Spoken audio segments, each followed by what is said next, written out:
So today I'm talking about some question of domain range on one many one related. On to into question number D5. Question is fx is equal to ln of something. You have to find the range of this question. F of x is equal to ln under root of 8 minus x square upon x minus 2. First we talk about the domain. So for domain, this something should be positive. So this something should be positive.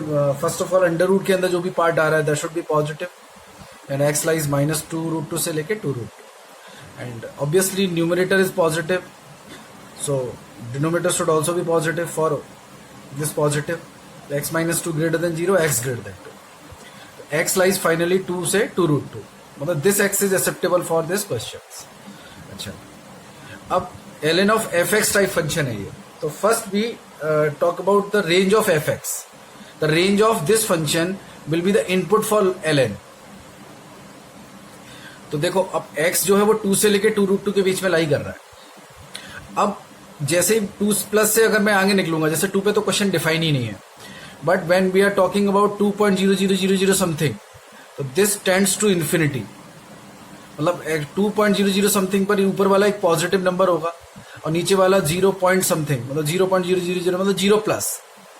तो positive upon 0 plus infinity की तरफ approach करेगा. ऐसे समझो जैसे कोई positive number है और उसके नीचे बहुत छोटा पॉजिटिव है, तो फिर वो बहुत बड़ा मतलब बहुत बड़ा पॉजिटिव नंबर होगा, मतलब इन्फिनिटी की तरफ अप्रोच करेगा. जैसे जैसे डिनोमिनेटर 0 की तरफ अप्रोच कर रहा है तो वो इन्फिनिटी की तरफ अप्रोच करेगा, बट डिनोमिनेटर जो है वो 0 प्लस है, मतलब 0.000 ऐसे है, तो वो इन्फिनिटी की तरफ अप्रोच करेगा. बट जैसे अगर वो 0 की तरफ लेफ्ट में होता तो वो माइनस इन्फिनिटी को अप्रोच करता. तो अब मतलब ln के अंदर जो भी है ये क्वेश्चन, ये जो ln के अंदर है ये इन्फिनिटी की तरफ अप्रोच कर रहा है जब वो 2 को 2.00 समथिंग होगा, और जैसे जैसे x 2 root 2 की तरफ अप्रोच करेगा तो ये 0 की तरफ जाएगा, क्योंकि न्यूमरेटर 0 हो रहा है. यानी ln के अंदर वाला जो फंक्शन है वो 0 को भी अप्रोच कर रहा है और वो इन्फिनिटी को भी अप्रोच कर रहा है. अच्छा, अब कोई फंक्शन सपोज कि कोई पर्टिकुलर वैल्यू है जो a भी अटेन कर रहा है और सपोज वो b भी अटेन कर रहा है और वो कॉन्टिन्यूस फंक्शन भी है, सपोज कि वो कॉन्टिन्यूस फंक्शन भी है, तो फिर वो बीच की सारी वैल्यू कवर कर लेगा a से b के बीच. तो हम भी यहीं पे ये बात कर रहे हैं कि जो अंदर वाला फंक्शन है वो इन्फिनिटी को भी अप्रोच कर रहा है और 0 को भी अप्रोच कर रहा है और वो कॉन्टिन्यूस फंक्शन भी है, बीच में कोई ब्रेक नहीं होगा 2 से 2 root 2 के बीच में, तो वो बीच की सारी वैल्यू भी कवर कर लेगा. मतलब जो अंदर वाला फंक्शन है वो 0 से लेके इन्फिनिटी तक की सारी वैल्यू कवर कर लेगा. जो इनपुट के लिए, जो लॉग के लिए इनपुट का काम करेंगे, लॉग को क्या मिलने वाला है, ln के अंदर क्या आने वाला है, ln के अंदर जो वेरी करेगा वो 0 से इन्फिनिटी करेगा, तो फिर उसका रेंज कितना हो जाएगा r, क्योंकि ln का ग्राफ ऐसे आता है. ln को अगर 0 से इन्फिनिटी मिलेगा तो वो माइनस इन्फिनिटी से इन्फिनिटी सारी वैल्यू कवर कर लेगा. ओके, तो this is the question of fx is equal to 1 upon sine fractional part of x greatest integer. Again range, तो this is the integer, greatest integer. तो integer है तो ये तो इंटीजर ही बाहर आएगा, मतलब जो भी आउटपुट आएगा वो इंटीजर ही आएगा इससे, जो भी आएगा. अब देखते हैं कितना आएगा. तो पहले देखो डिनोमिनेटर में साइन के अंदर क्या है, फ्रैक्शनल पार्ट ऑफ एक्स, तो फ्रैक्शनल पार्ट ऑफ एक्स 0 नहीं होगा, क्योंकि साइन 0 तो फिर 1 अपॉन साइन 0 तो अनडिफाइंड हो जाएगा. तो फ्रैक्शनल पार्ट ऑफ एक्स कितना वेरी करेगा, 0 से लेके 1 तक. अब जो कि होता है वो तो 0 पे इक्वालिटी नहीं लिया because of denominator. Sine fractional part of x कितना वेरी करेगा, 0 से साइन 1 तक. अच्छा, फिर इसका रेसिप्रोकल किया. रेसिप्रोकल क्या होगा कि पॉजिटिव से पॉजिटिव में जा रहे हैं, तो रेसिप्रोकल क्या होगा, 1 अपॉन, ये भी 1 अपॉन, तो ये हो जाएगा 1 अपॉन साइन 1 से लेके इन्फिनिटी तक. अच्छा, अब ये जो साइन 1 है वो साइन 30 से ज्यादा है, साइन 30 डिग्री कितना होगा, 1/2, 0.5, तो ये 0.5 से 1 के बीच में है, तो 1 अपॉन, डिनोमिनेटर में क्या आ रहा है 0.5 से लेके 1 के बीच का नंबर, तो फिर ये नंबर आएगा 1 पॉइंट समथिंग. तो यानी कि ये जो फंक्शन है 1 upon sign fraction part of x, ये 1 पॉइंट समथिंग से लेके इन्फिनिटी तक अप्रोच कर रहा है, और फिर इसमें से इंटीजर बाहर निकलेंगे. तो इसमें से जितने भी इंटीजर आ रहे हैं 1, 2, 3 सब बाहर निकलते चले जाएंगे, तो इसका जो रेंज है वो ऑल नेचुरल है. Again fx is equal to 3 sine of under root के अंदर pi square upon 16 minus x square. Again you have to find the range. So first under root के अंदर जो एक्सप्रेशन है that should be positive, then x lies minus π/4 से π/4. तो for this x square lies 0 to π/16 minus x square minus से multiply किया, inequality का sign change हुआ, फिर पाई स्क्वायर बाई 16 ऐड किया, फिर अंडर रूट लिया, तो फाइनली जो साइन के अंदर है वो आ रहा है 0 से पाई बाई 4। अब साइन को अगर 0 से पाई बाई 4 मिलेगा, साइन को अगर 0 से पाई बाई 4 मिलेगा तो वो 0 से 1/√2 तक वेरी करेगा। 3 से मल्टीप्लाई हो रहा है, तो 3 0 से लेके 3/√2 हो जाएगा। सिंपल। देखिए क्वेश्चन नंबर D7 में क्वेश्चन में क्या है कि ये f(x) एक फंक्शन दे रखा है और उनसे पूछा जा रहा है कि ये फंक्शन मैनी 1 है कि ऑन टू इनटू है। तो इस क्वेश्चन में सिंपली पहले फंक्शन को डिफाइन किया गया है D2R, मतलब D कोई भी इसका डोमेन जो भी है, को डोमेन इसका R है।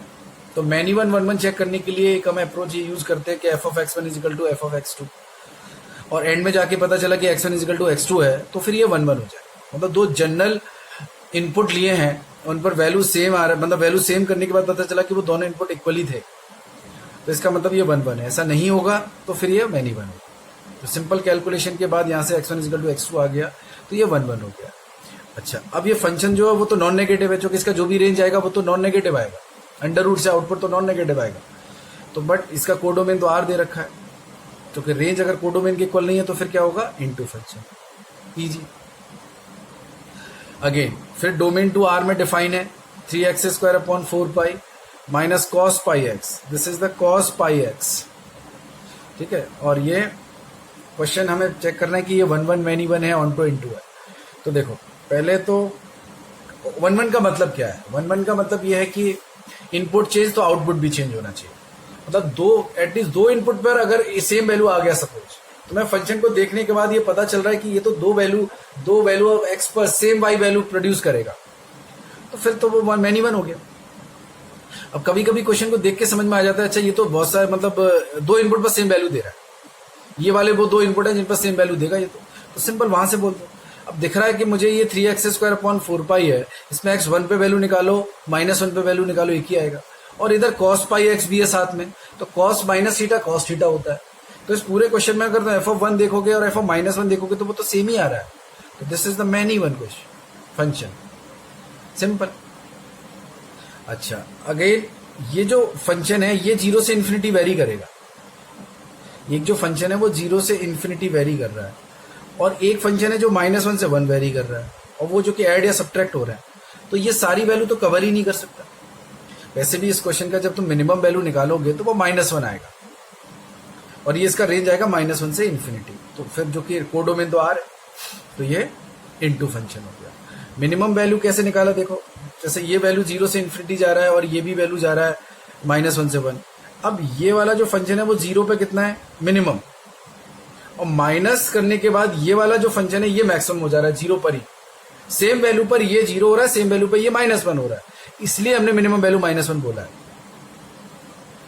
अच्छा, और जैसे जैसे x इन्फिनिटी की तरफ अप्रोच करेगा तो ये इन्फिनिटी की तरफ तो जाएगा ही, और ये -1 से 1 ही घूमेगा, तो फाइनली वो इन्फिनिटी को भी अप्रोच करेगा। यानी इस फंक्शन ने मिनिमम वैल्यू -1 भी लिया और ये इन्फिनिटी को भी अप्रोच कर रहा है। कॉन्टिन्यूअस भी फंक्शन है, तो -1 से लेकर इन्फिनिटी तक की सारी वैल्यू कवर कर लेगा। तो रेंज हो जाएगा -1 से इन्फिनिटी। तो फिर से रेंज कोडोमेन के इक्वल नहीं है, तो फिर से फंक्शन क्या हो गया, इनटू। ओके, अब again question f(x) = x + 1/x। अब इस क्वेश्चन में भी उसने यही पूछा कि ऑन टू इनटू मैनी 1 1, लेकिन यहाँ पे x डिफाइन किया गया 0 से इन्फिनिटी में, मतलब डोमेन को हम क्या ले सकते हैं, 0 से इन्फिनिटी, नॉन नेगेटिव। अच्छा, तो x + 1/x एक्चुअली ये थोड़ा सा फेमस फंक्शन है, यूज होता रहता है। तो इसका जो ग्राफ है उसको याद रखेंगे कि इसका ग्राफ ऐसे बनता है। तो ये तो मतलब कुछ ग्राफ जैसे क्वाड्रेटिक बाई क्वाड्रेटिक या लीनियर बाई क्वाड्रेटिक, इस टाइप के ग्राफ नेक्स्ट जब भी पढ़ाएंगे तो उसमें बताएंगे कि कैसे बनते हैं ग्राफ। फिलहाल ये वाला जो ग्राफ है इसको हमें मेमोराइज रखना है कि कैसे बनता है इसका ग्राफ। देखो x + 1/x, तो यहाँ पे क्या है कि 0 पे तो ये क्वेश्चन मतलब 0 पे तो ये फंक्शन डिफाइन ही नहीं है, 0 पर तो डिफाइन ही नहीं है। तो जैसे 0 के बाद डिफाइन हो गया, 0 से पहले डिफाइन होगा। अच्छा, अब 0 के बाद जैसे डिफाइन होगा तो 0+ पे तो इसका वैल्यू इन्फिनिटी होगा, क्योंकि 0+ पे ये 0++ इन्फिनिटी, तो वो इन्फिनिटी को अप्रोच कर रहा है। और धीरे जब डेरिवेटिव निकालोगे तो तुम्हें पता चलेगा कि वो 0 से लेके 1 तक में डेरिवेटिव नेगेटिव होगा, तो वो डिक्रीज करेगा, और 1 के बाद फिर से वो इंक्रीज करने लग जाएगा। अच्छा, अब ये फिर से वही कि -1 के बाद फिर से ऐसे बनेगा और ये आएगा इधर, बट इस क्वेश्चन में खास बात ये है कि ये जो लाइन बीच में हमने बनाई है y इजिकल टू ये x, ये इसका एसिम्पटोट्स है। अब फंक्शन का एसिम्पटोट्स क्या होता है इसके बाद में भी, इसके बारे में भी हम अगली बार बताएंगे जब पढ़ाएंगे तो फिलहाल इस क्वेश्चन के लिए ये वाला ग्राफ याद रख सकते हैं कि ये ग्राफ कुछ ऐसे बनता है। एसिम्पटोट्स का मतलब ये कि स्ट्रेट लाइन होता है, एसिम्पटोट्स मतलब स्ट्रेट लाइन। जब ग्राफ इन्फिनिटी की तरफ अप्रोच कर रहा है धीरे धीरे धीरे धीरे, तो वो उस लाइन की तरफ एक्सटेंड कर रहा है, लाइन को अप्रोच कर रहा है धीरे धीरे, मतलब उस ग्राफ के किसी भी पॉइंट का डिस्टेंस उस लाइन से धीरे धीरे जीरो की तरफ टेंड कर रहा है। मतलब ये है कि ये ग्राफ कभी भी इस तरफ नहीं आएगा, इस लाइन के, ये लाइन के कभी इस तरफ नहीं आएगा। तो धीरे धीरे ये है, तो क्रूडली ऐसे बोल सकते हैं कि लाइन धीरे धीरे इन्फिनिटी पे जाके टच कर जाएगा, ऐसे बोल सकते हैं। बट कभी भी टच नहीं करेगा, एग्जैक्ट है तो इन्फिनिटी बोल रहे हैं। Infinity is not a number, it's just a notion, symbol. So ये वाला जो ग्राफ है वो 1 के बाद इस तरीके से जा रहा है, -1 से इससे पहले आ रहा है। तो इस ग्राफ को फिलहाल याद रख सकते हैं, बाकी इस टाइप के ग्राफ कैसे बनते हैं वो सब बाद में बताया जाए। तो दिख रहा है कि मुझे 0 से इन्फिनिटी में इस ग्राफ का जो वैल्यू आ रहा है, मतलब डिक्रीज भी कर रहा है फिर उसके बाद इंक्रीज भी कर रहा है, तो ये तो ऑब्वियस सी बात है कि मैनी वन ही हो गया। और 0 से इन्फिनिटी में इसका जो रेंज आ रहा है वो 2 से इन्फिनिटी आ रहा है, तो ये * भी हो गया।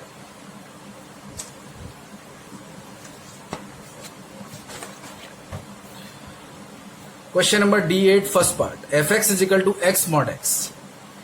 अब देखो इस क्वेश्चन में क्या हो रहा है कि mod a लगा हुआ है, mod x लगा हुआ है। तो पहले x पॉजिटिव में डिफाइन करेंगे x² और x नेगेटिव में डिफाइन हो जाएगा -x²। Okay, function again R2 R में डिफाइन है। तो देखो x² का ग्राफ कैसे बनता है, x² का ग्राफ ऐसे बनता है। x पॉजिटिव में तो कोई दिक्कत नहीं, x² ही है, बट x नेगेटिव में क्या हो गया, -x²। तो अगर ये x² है तो -x² ऐसे आ जाएगा, रिफ्लेक्शन हो जाएगा उसको।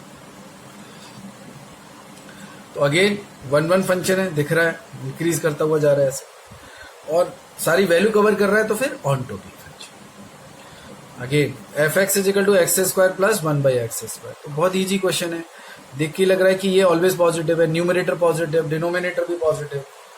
तो अल्टीमेटली इसका जो रेंज आएगा, जो भी आएगा, जो भी इसका आउटपुट आएगा वो नॉन नेगेटिव आएगा। जबकि फंक्शन R2 R में डिफाइन है तो ये * हो गया। अच्छा, अब दिख रहा है कि x² है, ऊपर भी नीचे भी x² है, तो मतलब x की वैल्यू मैं नेगेटिव रखूं या पॉजिटिव रखूं सेम आउटपुट आएगा, तो फिर ये मैनी वन भी हो गया। Next, cubic polynomial. अब देखो क्यूबिक पॉलिनोमियल हो, 5th डिग्री पॉलिनोमियल हो या ऑर्थ डिग्री पॉलिनोमियल हो कोई भी, तो वो अगर R2 R में डिफाइन है तो वो डेफिनेटली ऑनटो होगा, क्योंकि वो -इन्फिनिटी से इन्फिनिटी के सारी वैल्यू कवर कर लेगा। जैसे ये वाला जो क्वेश्चन है x³ - 6x² + 11x - 6। अब इसका जब देखेंगे तो -इन्फिनिटी पे ये कहाँ अप्रोच कर रहा है, ये x³ डिसाइड करेगा। देखो हायर पावर से पता करेंगे कि x -इन्फिनिटी की तरफ जा रहा है, तो -इन्फिनिटी का क्यूब बहुत बड़ा नेगेटिव नंबर है और उसका क्यूब हो रहा है बहुत बड़ा नेगेटिव नंबर, तो वो -इन्फिनिटी की तरफ अप्रोच कर रहा है। इन्फिनिटी जा रहा है तो धीरे धीरे इन्फिनिटी, बहुत बड़ा पॉजिटिव नंबर, उसका पावर, उसका क्यूब तो बहुत बड़ा पॉजिटिव, मतलब इन्फिनिटी की तरफ अप्रोच करता है।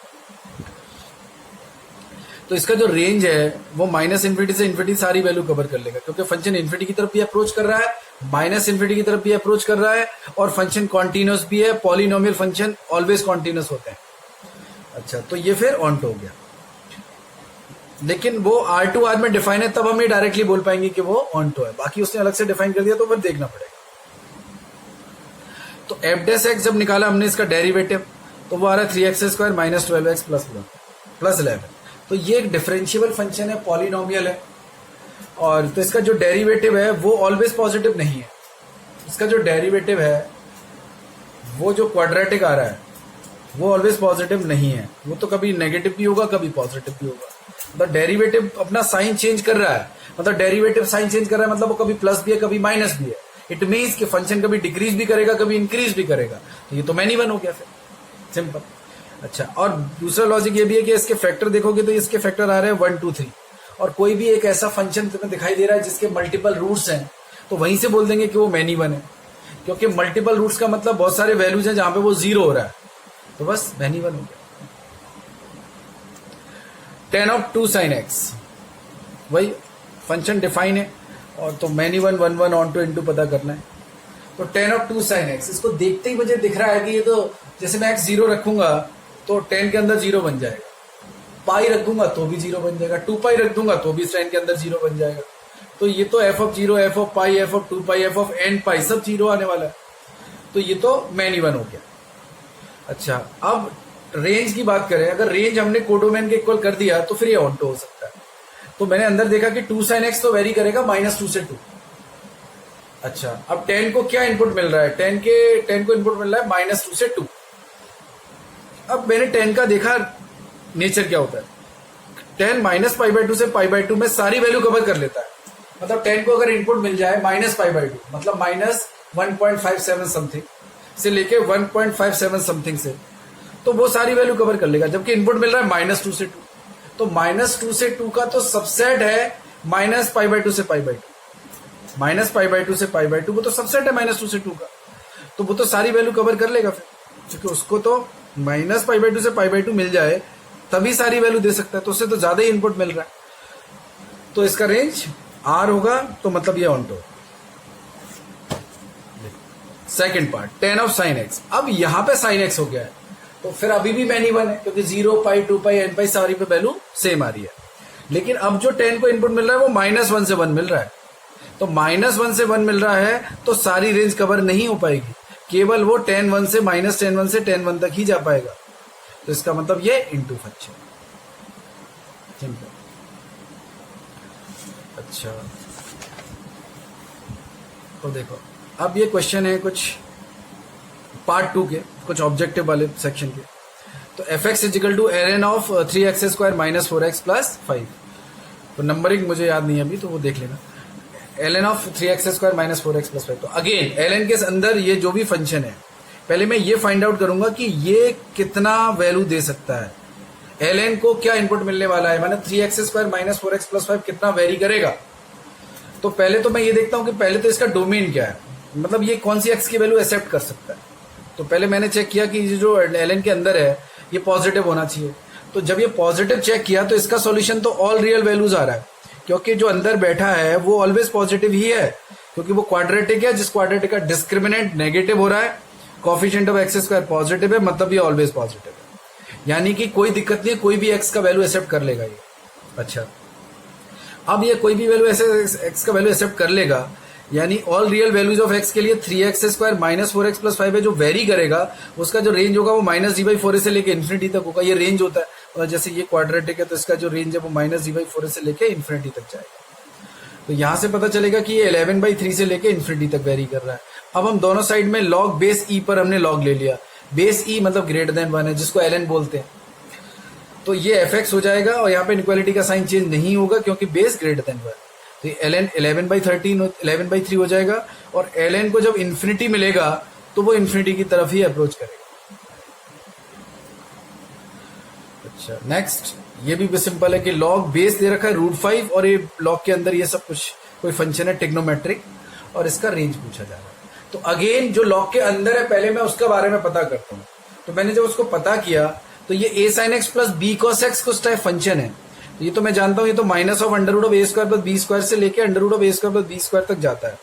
a sin x plus b cos x, ये कितना जाता है √a² प्लस b² माइनस से लेके प्लस √a² प्लस b²। तो यहां से पता चलेगा कि sin x minus cos x -√2 से लेके √2 तक जा रहा है। √2 से मल्टीप्लाई किया तो ये -2 से 2 जा रहा है। इसमें फिर हमने कुछ 3 ऐड किया, तो जब 3 ऐड करेंगे तो ये -1 से लेके 5 तक जाएगा। तो 1 से 5 जाएगा तो अल्टीमेटली वो जो अंदर बैठा है लॉग के वो तो पॉजिटिव है, वो तो 1 से 5 वेरी कर रहा है और ऑलवेज पॉजिटिव है, कोई दिक्कत नहीं है, मतलब वो सारी एक्स की वैल्यू एक्सेप्ट कर लेगा। तो जो लॉग के अंदर है वो वेरी कर रहा है 1 से लेके 5 तक। अब बोथ साइड फिर से लॉग ले लो, लेकिन इस बार √5 बेस पे लिया गया है, तो √5 बेस भी ग्रेटर देन 1 है, तो इनइक्वालिटी का साइन फिर से चेंज नहीं होगा। तो ये log 1 0 होता है, और ये जब कैलकुलेशन करोगे तो ये 2 आएगा, मतलब 5 की पावर 1/2। अब जब बेस में कोई पावर होता है तो वो रेसिप्रोकल करके बाहर आता है।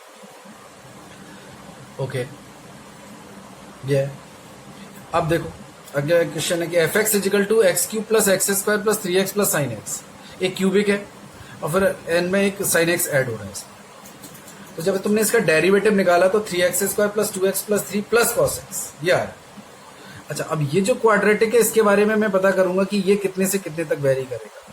तो इसका जो वैल्यू आ रहा है वो आ रहा ही है, ये ऑलवेज पॉजिटिव है, डी नेगेटिव है इसका। तो इसका जो वैल्यू आ रहा है वो एक्चुअली आ रहा है 32/12 से लेके इन्फिनिटी तक, मतलब 32/12 मतलब 3 पॉइंट समथिंग, मतलब 2 पॉइंट समथिंग। अब cos x जो है वो -1 से बन जाएगा। तो फाइनली ये अगर अपना मिनिमम वैल्यू भी देगा -1, तब भी ये पूरा पॉजिटिव रहेगा, क्योंकि ये इसका जो मिनिमम वैल्यू है वो 2 पॉइंट समथिंग है और ये -1 से बने, तो अल्टीमेटली ये हमेशा पॉजिटिव है। तो डेरिवेटिव अगर ऑलवेज पॉजिटिव है, डिफरेंशिएबल फंक्शन है, तो फिर ये 1 फंक्शन होगा, क्योंकि वो इंक्रीजिंग है स्ट्रिक्टली। अच्छा, अब फिर से देखो कि x जब इन्फिनिटी की तरफ अप्रोच कर रहा है तो इन्फिनिटी जा रहा है फंक्शन, और जब माइनस इन्फिनिटी की तरफ अप्रोच कर रहा है तो माइनस इन्फिनिटी भी जा रहा है। यानी ये फंक्शन कभी इन्फिनिटी को भी अप्रोच करेगा, कभी माइनस इन्फिनिटी को अप्रोच करेगा। फंक्शन कॉन्टिन्यूअस भी है, क्योंकि सारे फंक्शन कॉन्टिन्यूअस है तो उनका एडिशन भी कॉन्टिन्यूअस होगा। तो अगर कोई फंक्शन कॉन्टिन्यूअस है, माइनस इन्फिनिटी से इन्फिनिटी की सारी वैल्यू कवर कर लेगा बीच में, क्योंकि वो फंक्शन नीचे से माइनस इन्फिनिटी से आ रहा है, इन्फिनिटी की तरफ जा रहा है, कॉन्टिन्यूअस है, तब हमने ये बात बोली है कि वो बीच की सारी वैल्यू कवर करेगा। तो रेंज आर मतलब फंक्शन ऑन टॉप। ओके।